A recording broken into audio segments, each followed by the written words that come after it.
لیکن یاد رکھیں میں اپنی گفتگو کو آگے بڑھانے سے پہلے یہ پیغام ضرور دینا چاہتا ہوں کہ اللہ کے رسول صلی اللہ علیہ وسلم کے ماننے والوں، اے غلامان رسول، جس نبی کے کہنے پر، جس غیب دہ پیغمبر کے کہنے پر آپ نے بن دیکھے اللہ کو ایک مانا ہے، وہ رسول فرماتے ہیں کہ لوگوں اپنی آنکھوں کی حفاظت کرو، جو اپنی آنکھوں سے عورتوں کو تکے گا، نہ محرموں کو تکے گا، قیامت کے دن ان کی آنکھوں میں آنکھ کی سلاخیں ڈالی جائے گی۔ اور اللہ کے حبیب صلی اللہ علیہ وسلم نے فرمایا تم مجھے دو چیزوں کی ضمانت دے دو، میں تمہیں جنت کی ضمانت دیتا ہوں، ایک تو جو دو داڑوں کے یا دو گالوں کے درمیان ہے تم مجھے اس کی ضمانت دے دو، اور جو دو ٹانگوں کے درمیان ہے تم مجھے اس کی ضمانت دے دو، میں تمہیں جنت کی ضمانت دیتا ہوں۔ لیکن یہاں پر یہ بات عرض کرنا چاہتا ہوں،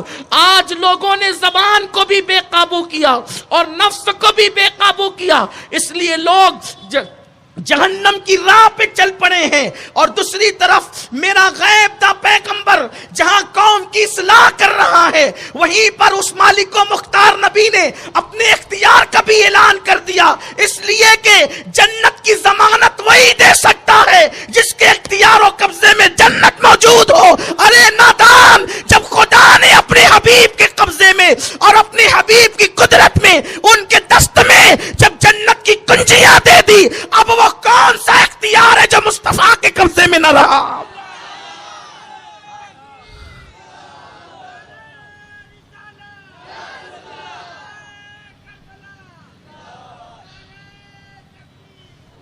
اللہ کے حبیب صلی اللہ علیہ وآلہ وسلم فرماتے ہیں تم دو چیزوں کی ضمانت دو، میں تمہیں جنت کی ضمانت دیتا ہوں۔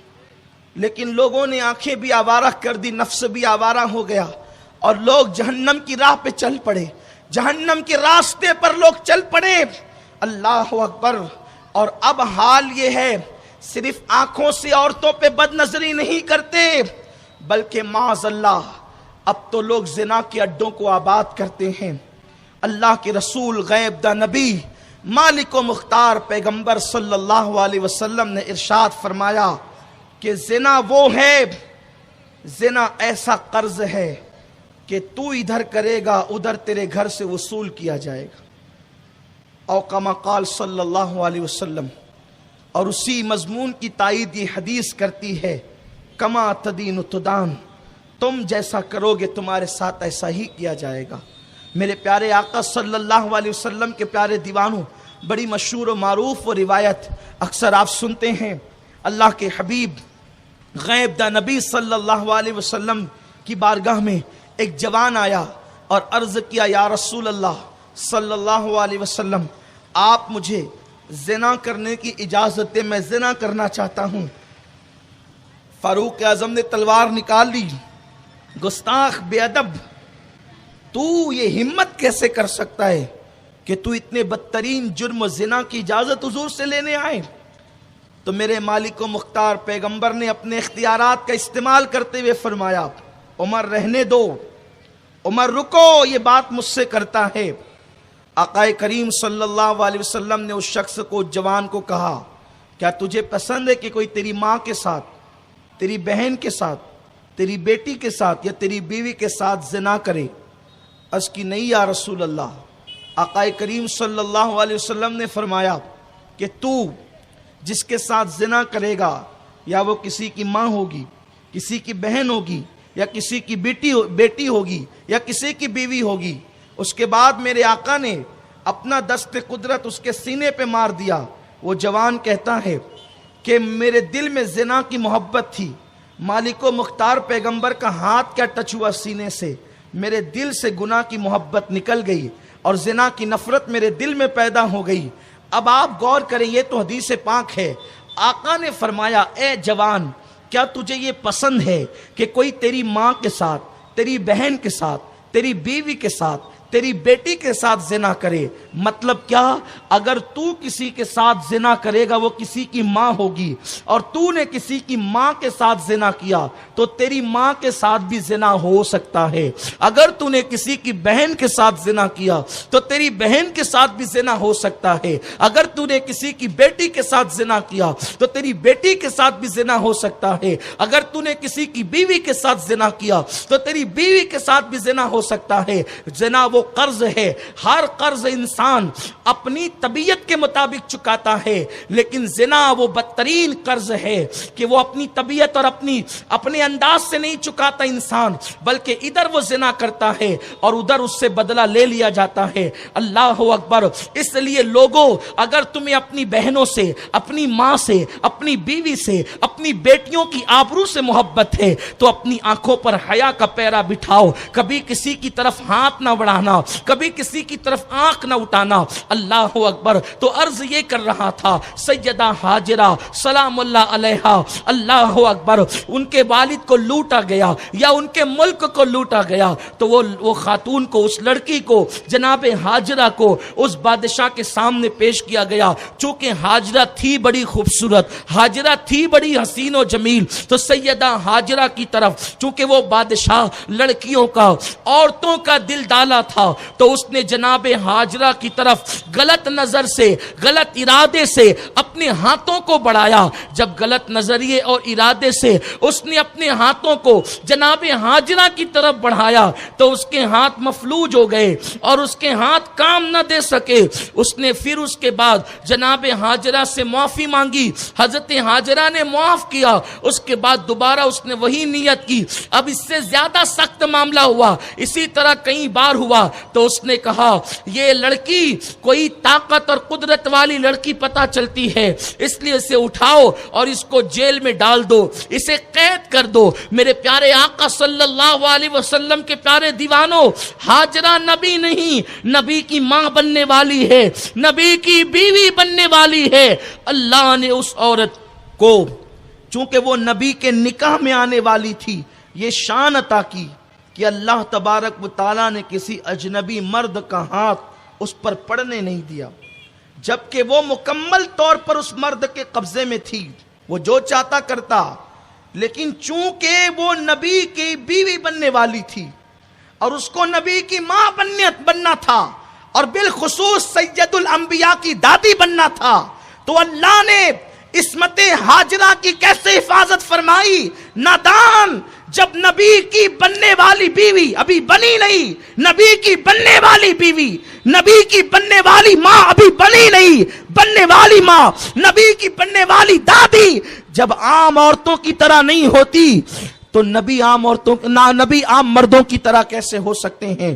نبی کے لیے جسے پیدا کیا گیا اس کو اللہ نے بے مثال بنا دیا. ورنہ دیکھو لوگوں کا حال, دیکھو لوگوں کی کیفیت, معاذ اللہ ثم معاذ اللہ. عورتوں کی عزتیں کتنی محفوظ ہیں. ارے عورتیں مردوں کی عزتیں اب محفوظ نہ رہی, مردوں کا حال عجیب ہو گیا.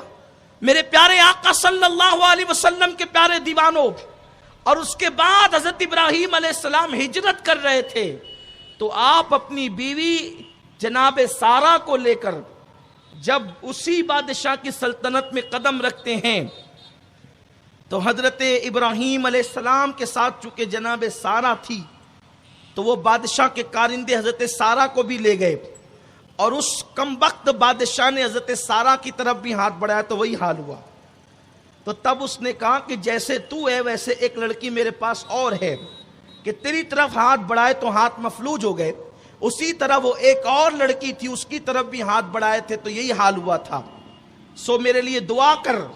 حضرت سارہ نے دعا کی, اس کے ہاتھ اچھے ہو گئے. پھر اس کے بعد اس نے کہا کہ یہ لڑکی اب میرے کام کی نہیں, تو جاتی ہوئی لے جا. تو تب جناب سارہ حضرت ہاجرہ کو لے کر کے آئی, اور لے آنے کے بعد کہا کہ ابراہیم آپ ان سے نکاح کر لیں تاکہ اللہ تعالیٰ ان کے ذریعے سے آپ کو نیک اولاد عطا فرمائے. حضرت ہاجرہ سے نکاح ہوا, اور نکاح کے بعد حضرت ہاجرہ سے اللہ نے سیدنا اسماعیل علیہ السلام کو وجود عطا فرمایا. دیکھو حضرت سارہ رضی اللہ تعالی عنہا نے عرض کیا میرے شوہر یہ بچہ یہ بیوی ایک کام کرے، آپ اس کو یہاں سے چھوڑ کر یہاں سے نکال کر کہیں اور کسی اور مقام پہ چھوڑ آئے۔ حضرت ابراہیم علیہ السلام کو تردد ہوا کہ میری پہلی بیوی دوسری بیوی کو کہیں پہنچانے کی بات کرتی ہے، تو اللہ کا حکم آیا ابراہیم جو سارا کہتی ہے وہ اس کی مرضی نہیں، وہ ہماری مرضی ہے، اس لیے تم ایسا ہی کرو۔ حیرت کی بات ہے، آج عورتوں کو سوچنا چاہیے، لمبی لمبی زبانیں کر کے عورتیں لڑتی ہے شوہر سے، لیکن حضرت ابراہیم علیہ السلام نے ہاجرہ سے کہا ہاجرہ تم نے میرے ساتھ کہیں چلنا ہے۔ ہاجرہ نے یہ بھی نہیں کہا میرے سرتاج کہاں چلنا ہے۔ دیکھو بیوی کو شوہر کی کتنی فرما بردار ہونا چاہیے، بیوی کو شوہر کی کیسی وفادار ہونا چاہیے، یہ کیفیت ہے۔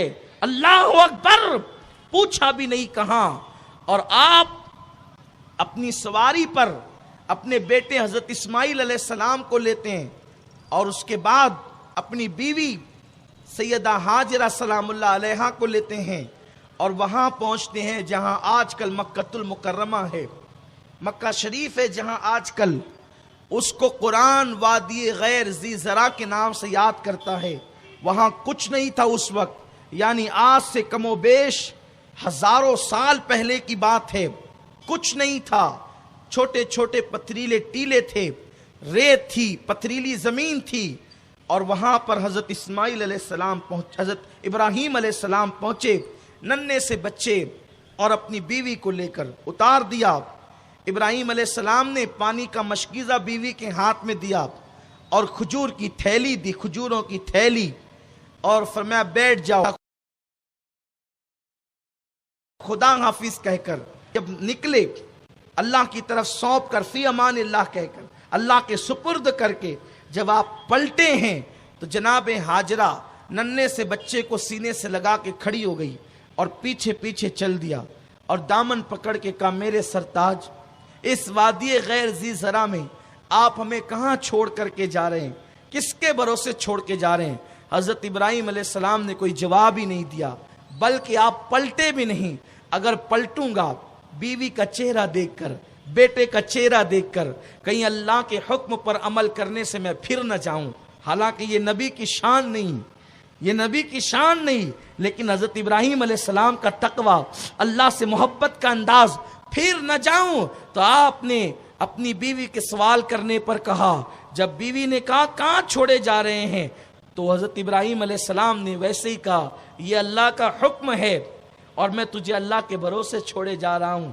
تو حضرت ہاجرہ کے جملے یہ تھے کہ اگر یہ اللہ کا حکم ہے تو آپ جائیے، اللہ میرے لیے کافی ہے، سوچئے، اور آپ بیٹھ گئی ہیں۔ حضرت ابراہیم علیہ السلام جب بہت دور چلے گئے، جہاں سے نہ ہاجرہ نظر آتی تھی نہ اسماعیل علیہ السلام، تو چونکہ تھے شوہر، ایسا نہیں کہ ایک بیوی کو چھوڑ دیا تو دوسری تو گھر میں ہیں۔ اللہ اللہ، کیا میاں بیوی کی محبت ہے، کیا پیار ہے۔ حضرت ابراہیم علیہ السلام جب اتنی دور چلے گئے کہ جہاں سے نہ ہاجرہ نظر آتی ہے بظاہر نہ اسماعیل علیہ السلام علیہم السلام، اللہ اکبر، تو ہاتھ اٹھا کر کے یوں عرض کرتے اللہ میں نے اپنی بیوی کو اپنے بچے کو تیرے سپرد کر دیا ہے، وادی غیر ذی زرع میں چھوڑ دیا ہے، میرے اللہ اب میں دعا کرتا ہوں تو اس کو آباد فرما دے۔ اور یوں عرض کیا، دیکھو پیغمبر کے جملے اور پیغمبر کی شان، پیغمبر کا مقام، میرے اللہ اس گئے وادی غیر ذی زرع کو آباد فرما دے، اور یہاں ہر موسم کا پھل جو ہے یہاں پر تو پہنچا دے، اور لوگوں کی طبیعت میں ایسی بات ڈال دے کہ لوگ اس طریقے سے یہاں آئے، لوگوں کی توجہ اس طرح ہو جیسے شام کے وقت پرندے اپنے گھونسلوں کی طرف آتے ہیں۔ حضرت ابراہیم علیہ السلام یہ دعا کر رہے ہیں، آپ غور فرمائیں، یہ دعا ابراہیمی کا صدقہ ہے کہ مکہ آباد ہوا ہے، اور آج بھی آپ وہاں جا کر کے دیکھیں ہر ملک میں موسمی پھل ملتے ہیں، لیکن مکہ میں آپ کسی بھی موسم میں چلے جائیں، ہر موسم کا پھل آپ کو وہاں پر 12 مہینے ملے گا۔ اور ابراہیم علیہ السلام نے عرض کیا تھا، میرے اللہ لوگ یہاں اس طریقے سے آئے جس طریقے سے پرندے اپنے گھونسلوں کی طرف آتے ہیں۔ تو حضرت ابراہیم علیہ السلام کی یہ دعا کیسے اللہ نے قبول فرمائی؟ اللہ اکبر۔ حضرت ابراہیم علیہ السلام نے پرندوں کا ذکر کیا اور وہ بھی گھونسلوں کی طرف آنے کا ذکر کیا۔ دیکھو مختلف شہروں میں لوگ جاتے ہیں، کوئی اپنی اپنی کار سے جاتا ہے، کوئی اپنی بائک سے جاتا ہے، کوئی کسی طرح جاتا ہے، لیکن مکے میں جانے کی خاص بات ہے، لوگ گروپ در گروپ آتے ہیں، گروہ در گروہ آتے ہیں، ایک لباس میں اور ایک بولی بولتے آتے ہیں۔ پرندہ جب گھونسلے کی طرف جاتا ہے تو ہر پرندہ وہی بولی بولتا ہے جو دوسرا پرندہ بولتا ہے، لیکن سبحان اللہ، یہ اللہ کے نبی کی دعا، یہ نبی کا اختیار ہے کہ نبی جو کہتا ہے اللہ نبی کے جملوں کی لاج رکھتا ہے۔ اللہ اکبر۔ دیکھیں تو صحیح، بغلے جب جاتے ہیں تو سب سفید لباس میں، سفید انداز میں ایک ہی بولی بولے جاتے ہیں۔ کوے جاتے ہیں تو پورا گروپ ایک انداز میں جاتا ہے، اسی طرح چڑیے جاتی ہے تو چڑیوں کی بولی ایک ہوتی ہے۔ لیکن قربان جائیں، ہندوستان کا حاجی، پاکستان کا حاجی، بنگلہ دیش کا حاجی، برطانیہ کا حاجی، امریکہ کا حاجی مختلف بولیاں بولتے ہیں، مختلف کپڑے پہنتے ہیں، لیکن جب وہ مکے کی طرف جاتے ہیں تو ایک لباس میں، کوئی عربی ہو عجمی ہو، وہ عربی ہی بولتے جاتا ہے اور لبیک لبیک کی صدائیں بلند کرتا ہے۔ اور جب قافلے اتر کر کے حرم محترم میں داخل ہوتے ہیں تو یوں لگتا ہے جیسے پرندے اپنے گھونسلے کی طرف آ رہے ہیں، پرندے اپنے گھونسلے کی طرف لوٹ رہے ہیں۔ یہ کیسے ہوا؟ یہ یقیناً اللہ کا کرم ہے، لیکن یہ میاں بیوی کی محبت کی برکت ہے۔ حضرت ابراہیم سے حضرت ہاجرہ نے وفا کیا تو اللہ نے میاں بیوی کی اس محبت کی یوں لاج رکھی کہ مکہ جیسا شہر آباد ہو گیا، مکے جیسے شہر کو وجود ملا۔ لیکن آج کل کیا ہے؟ آج کل عورتوں کا مزاج یہ ہے کہ جب تک کہ شوہر سے لمبی لمبی زبان نہ چلائیں اس وقت تک وہ بیوی نہ کہلائے۔ سوچو حضرت ہاجرہ کو کہا اللہ کا حکم ہے تو بیٹھ گئی، ایک جملہ تک نہیں کہا۔ آج کل کی عورتیں ہوتی تو کیا ہوتا؟ الیاذ باللہ، اللہ رحم و کرم فرمائے۔ لیکن یاد رکھیں اللہ کا اعلان ہے جیسا شوہر ویسی بیوی۔ ارے جب شوہر خلیل اللہ ہے تو بیوی جناب ہاجرہ ہوگی نا۔ اور شوہر بگڑا ہوا ہے تو پھر اس کو اچھی بیوی کیسے مل سکتی ہے؟ لوگ چاہتے ہیں کہ میں دنیا کا بگڑا رہوں اور میری بیوی مجھے مل جائے۔ اللہ تبارک و تعالیٰ کی ایک دم وفادار اور فرما بردار کنیز کیسے ہوگا؟ کیسے ہوگا؟ تم لوگوں کو میلے ٹھولوں میں دھکا دیتے گھومو، تمہیں پارسا بیوی مل جائے؟ الیاذ باللہ، استغفر اللہ۔ مسلمانوں اپنے حال پہ رحم کرو۔